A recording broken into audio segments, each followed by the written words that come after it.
All right, so we talked earlier about how, the cost savings is a lot less expensive than buying a whole new string of batteries. Mm-hmm. Could you and Dan elaborate a little bit on like the total cost of ownership or the value prop that you pitch to customers and why it's advantageous to use this? I'm not really sure how to do the value thing. I want Dan to chime in here on. Well, and part of that is because, at least in Telecom, I'm not well versed in utility, and they're regulated too, especially in nuclear. Yep. But in Telecom, how things are financed are all governed by something called the accounts manual. It's something that comes out of the FCC, and so if you're going to do this buy this kind of equipment, then over so many dollars, you've got to use capital dollars for that. If you're going to do something that maintains the equipment or rearranges it, then you got to use expense dollars. And in the telecom world, they look at things called return on investment and whatnot. And so capital dollars tend to be easier to get than expense dollars. And I mean, to a farmer, it's just dollars. Right. But in the telecom industry, because of the regulation, there's capital and there's expense. Just the way they spend the money, right? Yes, and what they can do with it and what they can use it for. So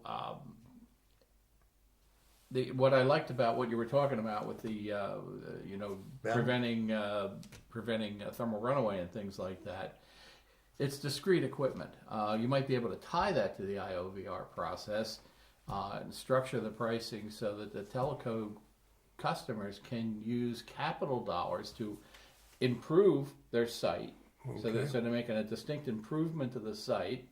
A lot of the cost for you is getting to and from the site. Mobilization. Yeah. So exactly. I mean, and it's trucks roll, it costs money, and it's Yep. the same way for us. Yeah. Now, if we don't have to roll trucks, we save money. So Yep. improved monitoring capabilities, particularly as regards thermal runaway events, because those get to be very expensive. You've got to bring in EPA kinds of people and whatnot. Yeah. What I'm saying is, you add a couple of bucks for the IOVR process Yep. to the process of the BEM. doing it. Yeah, and that might be a better way for telephone type customers to buy this, because there is value in it. I mean, no question. Yeah.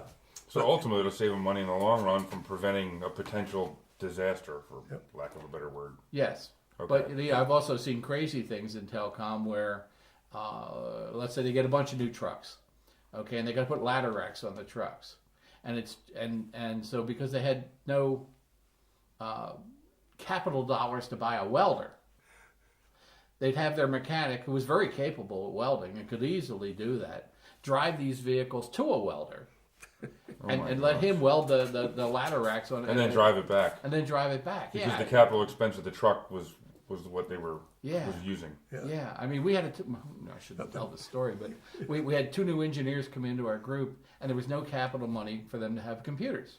Oh, come Well, on. everything they did needed computers. Right.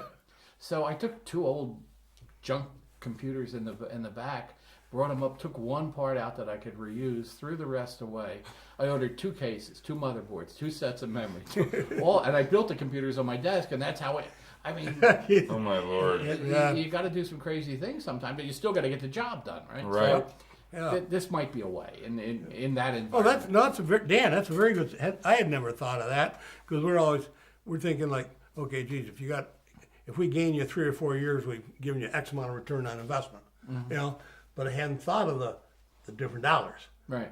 You get same money, same people, but you got 2 different buckets. Oh, so you grew up in a farm community. That's it. Yeah, that's what. This would not make sense to a No, farmer. yeah, exactly. That's very, very. I appreciate that. That makes